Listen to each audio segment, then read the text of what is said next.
Bonjour, docteur Vincent à Bordeaux. J'aurais une petite question. Si le fond a l'air effectivement extrêmement intéressant sur cette R2C, j'aurais une question un peu plus pratique. Donc, auparavant, tout le monde apprenait tout, schématiquement, il se faisait classer aux ECN. Ça permettait du coup aux autorités de à peu près cadrer. Il faut tant d'ophtalmo, tant de cardio et autres. Là, vu que ça va être un petit peu différent avec des étudiants qui vont s'être entre guillemets hyper spécialisés, celui qui voulait faire cardio et qui va être à fond dans la cardio, qu'est-ce qui a été réfléchi pour faire face, je ne sais pas, un cas où une année, je dis une bêtise, le tiers des étudiants bossent à fond la cardio et entre guillemets valident la cardio, et qui n'aura pas forcément de terrain de stage et de besoin de former autant de cardio par rapport aux autres. Comment ça va se faire, ce réglage des différentes spécialités à l'issue de ces années? C'est le meilleur moyen pour qu'il n'y ait plus que des cardiologues. Non, il y aura toujours des chiffres de futurs DES fixés par l'Office national de démographie des professions de santé au regard de l'offre de formation et surtout des besoins de la population. Donc, on sait pertinemment que dans certains groupes, le groupe par exemple où il y a l'ophtalmologie et la chirurgie plastique, on sait qu'il y aura beaucoup d'étudiants qui vont essayer de faire ces spécialités. C'est aujourd'hui 2 des 3 spécialités les plus courues, mais on ne prendra pas pour autant plus de chirurgiens plasticiens ou d'ophtalmologistes. Et donc, il y aura une répartition pour chaque étudiant, finalement, lorsqu'il obtiendra sa note aux EDN, puis après sa note aux ECOS, puis après ses points de parcours, on pourra lui faire 13 classements potentiels pour chacun des groupes. Et tout dépendra en fait de ce que lui souhaite. Et c'est 13 classements potentiels par subdivision. Donc on peut multiplier par 28. Et en fait, en fonction de ce que les étudiants souhaitent, il fera plutôt ça ou plutôt ça. Mais ce n'est pas parce que tout le monde veut faire cardio qu'il n'y aura plus que des cardiologues. J'espère que ma réponse est claire.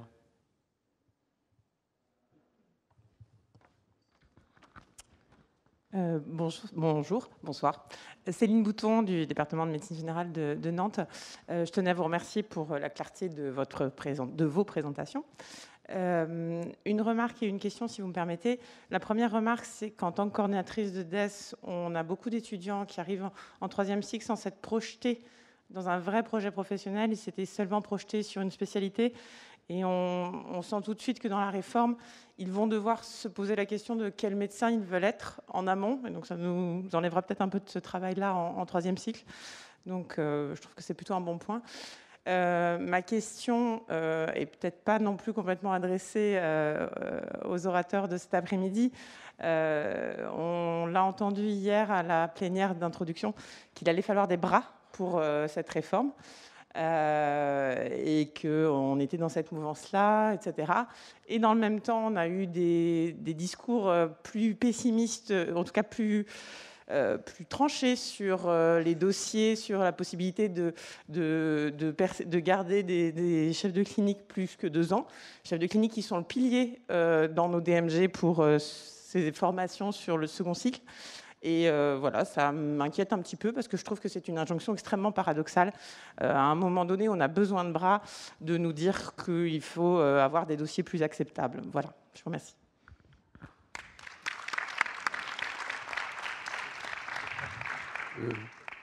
Quelqu'un veut répondre? Non, mais je pense que c'est un ressenti d'un ensemble d'éléments.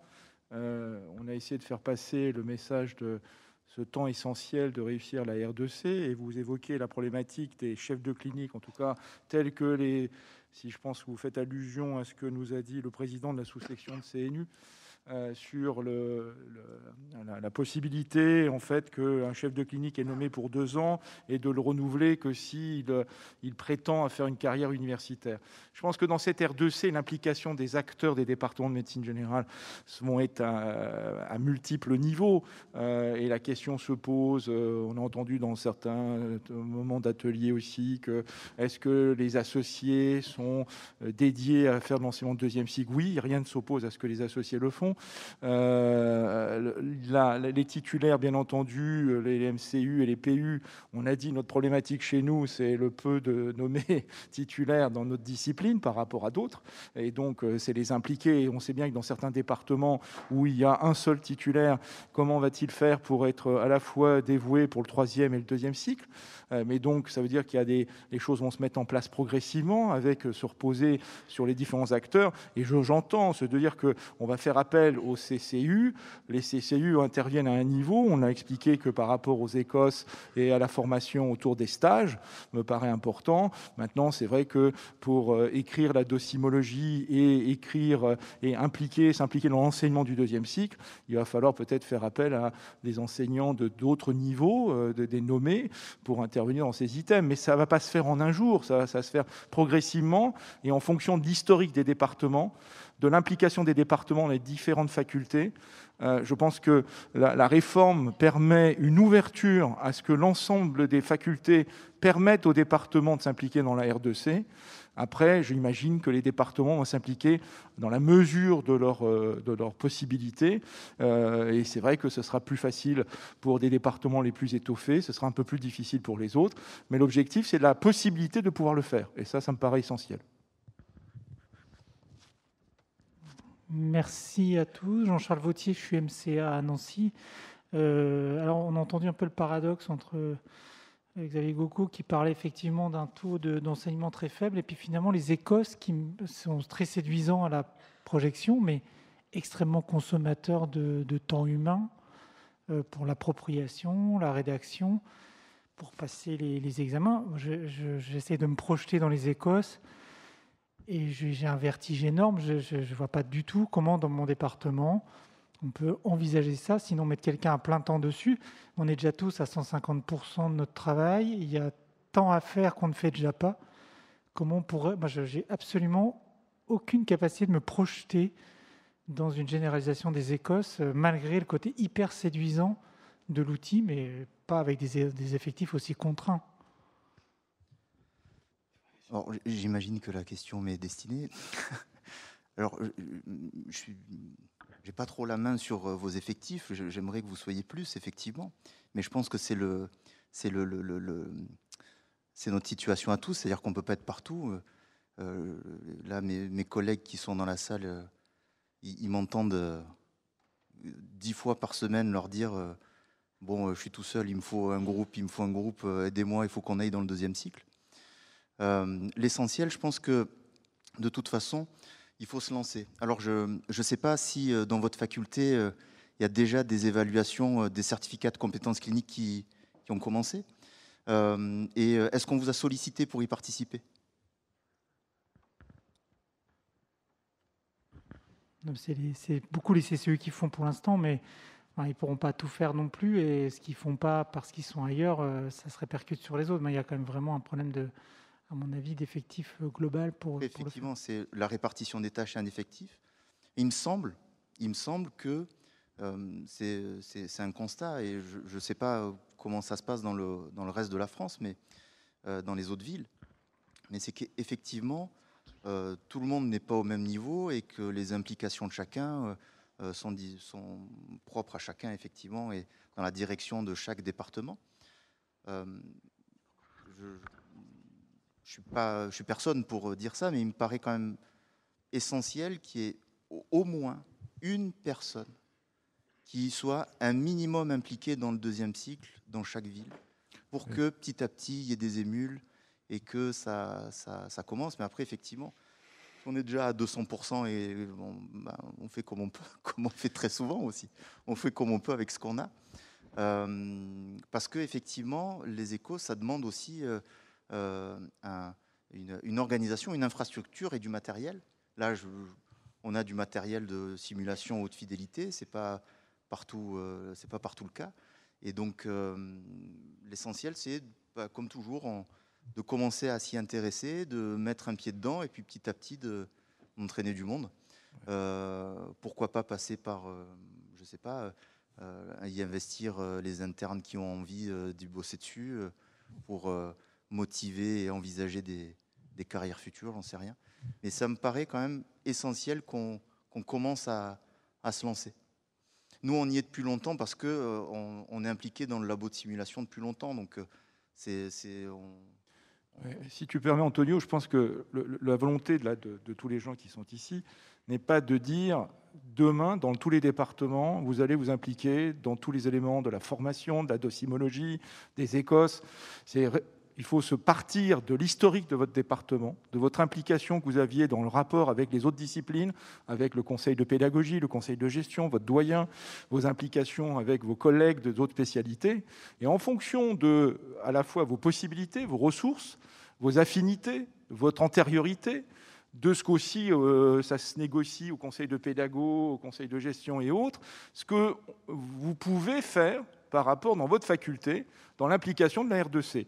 Et à Montpellier, ça va être un grand développement des écosses. Dans une autre faculté, ça va être d'écrire des éléments de la docimologie et autres. Et ce qui est important, c'est que sur le plan national, le groupe de la médecine générale puisse produire les éléments de formation, les éléments de la docimologie en adéquation et en attente par rapport à nos objectifs. Et je pense que c'est cette volonté de partager, et le groupe qu'a cité tout à l'heure Antonio et les référents deuxième cycle d'un département, c'était pour vous permettre dans chaque département à ce qu'on vous mette à disposition une boîte à outils avec des éléments de formation, avec des éléments, des exemples docimologiques et des aides, peut-être des séminaires de formation à la production docimologique. Si je peux juste compléter, Christian, je pense qu'il y a aussi une vraie chance de collaboration pluridisciplinaire. C'est-à-dire qu'on a beaucoup d'items en fait, qui sont partagés avec d'autres disciplines. Et donc, je pense que c'est l'occasion d'aller rencontrer, de discuter hypertension artérielle avec un hypertensiologue, un cardiologue, un néphrologue. Et je pense que c'est extrêmement intéressant. Et les échanges, on a commencé à l'expérimenter dans notre université. Et je pense que l'ensemble des enseignants qui ont expérimenté, même s'ils se posaient des questions éventuellement de comment allaient se passer les interactions, je pense que tous les retours ont été extrêmement positifs. Voilà. Et les disciplines se sont mutuellement enrichies. Donc je pense qu'il ne faut pas hésiter et vous dire que vous n'êtes pas tout seul. Finalement, il y a beaucoup d'items que nous partageons et c'est une chance qu'on les partage. Et on a une expertise à apporter. Et donc, essayons en tout cas. Dernière Bonjour. question. Bonjour, Benjamin Soudet, je suis tout en long. Département de médecine générale de Rouen. Merci déjà pour l'hommage appuyé pour les écos, pour mes prédécesseurs. Et par ailleurs, donc, pour rebondir sur les écos, en discutant avec plusieurs personnes, vous évoquiez la possibilité de se faire une réunion. On est tous à des moments très différents. J'ai l'impression que Nancy n'a pas débuté, Rouen a une certaine expertise, comme Montpellier. Est-ce qu'il est prévu au sein du groupe de la R2C en médecine générale de créer justement quelque chose spécifique pour les échos, dans ce que vous évoquez, venez de dire, pour une formation notamment, un partage de banques de données, parce que souvent, voilà, certains collègues aimeraient avoir des exemples pour pouvoir débuter. Enfin, est-ce que ça a été envisagé ou débuté ? Antonio, vas-y. Ouais, je peux commencer par répondre. Alors effectivement, bienvenue si vous venez nous rejoindre. Je laisserai la parole à Christian après pour là-dessus. Effectivement, on travaille avec Julie Sastan de Paris-Sorbonne pour proposer effectivement une formation. Alors, on ne sait pas encore sous quelle forme, destinée à tous les médecins enseignants généralistes qui veulent s'impliquer dans les écos. Et ensuite, oui, il est prévu qu'il y ait un partage de banques de données, c'est ce que je disais, de ne pas réinventer la roue à chaque fois, de partage d'outils. Et puis, il y aura aussi dans la R2C l'outil UNES, dont UNES Studio, où il y aura aussi une banque de données alimentée nationale là-dessus. Donc, je laisse la parole. Oui, donc on a prévu deux formations. Une sur les écosses que vous avez cité, Antonio, et une autre sur les éléments docimologiques, les DFP, les DCP, les KFP et autres éventuellement TCS que s'est proposé de construire Mathieu Lorenzo de Strasbourg et de Racha Onassi de Bordeaux. Donc, comme on l'a dit, rien n'est figé, la porte est ouverte à toutes les bonnes volontés.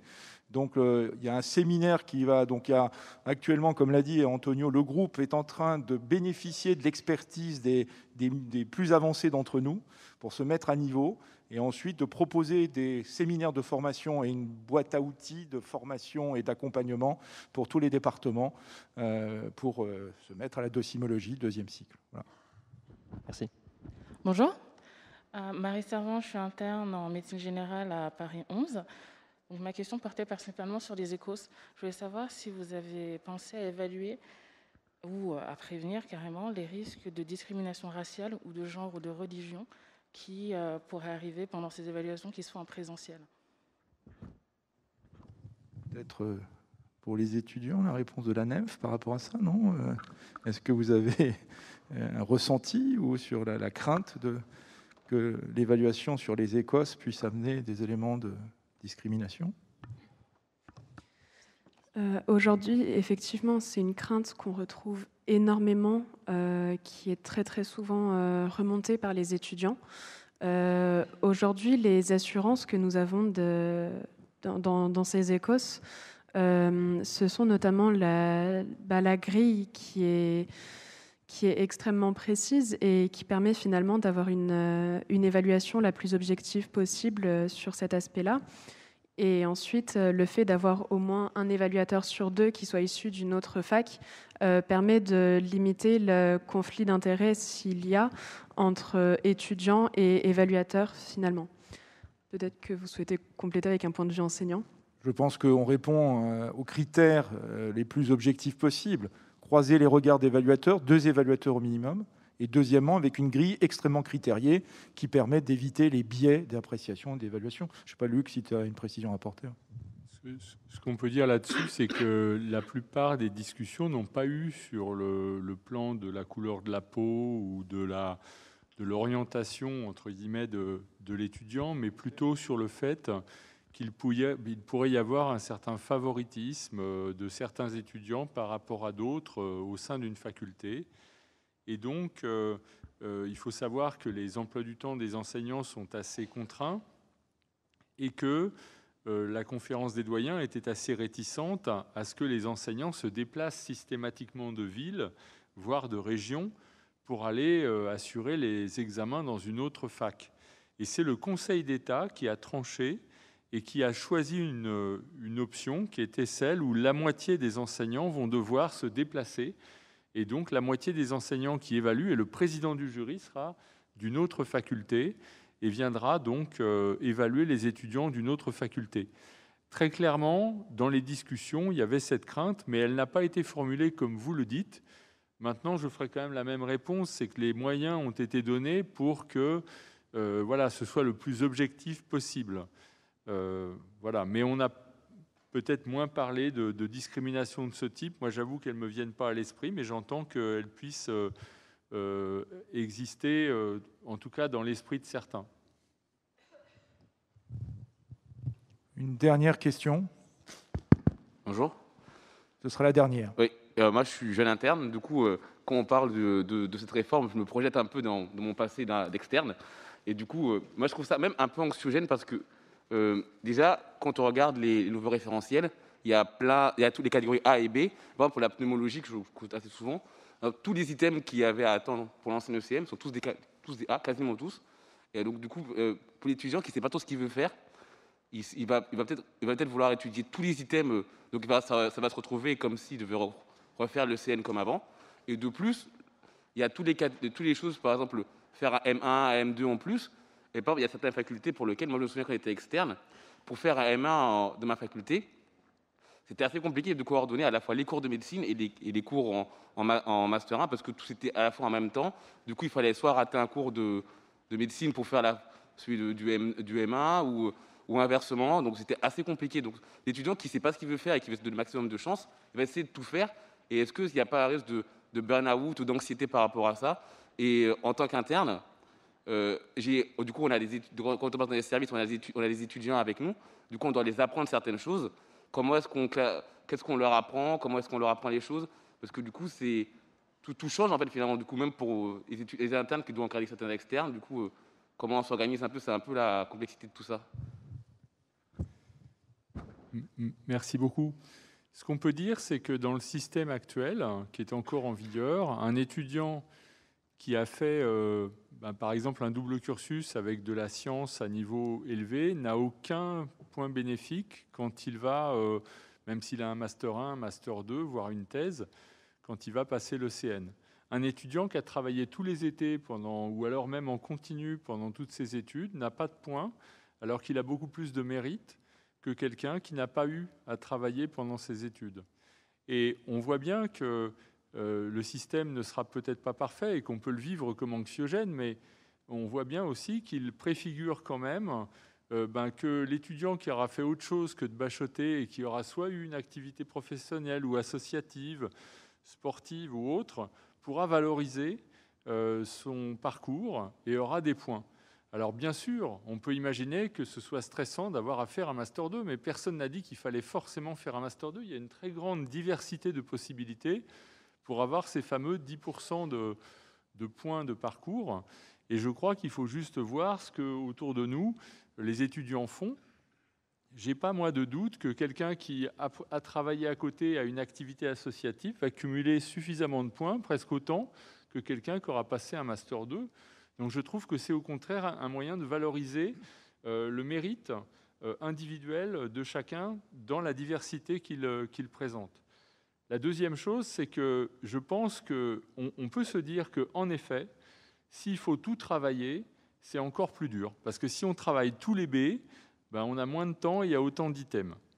Et c'est pour ça, justement, qu'on a veillé à ce qu'il y ait cette bienveillance qui fasse qu'on fait des groupes. Alors, on peut dire qu'on ne saura pas du tout quoi faire, mais la plupart des étudiants, dans les étudiants qui sont ceux qui travaillent le plus, ils savent à peu près dans quelle région ils veulent aller, de quel type de spécialité ils veulent aller.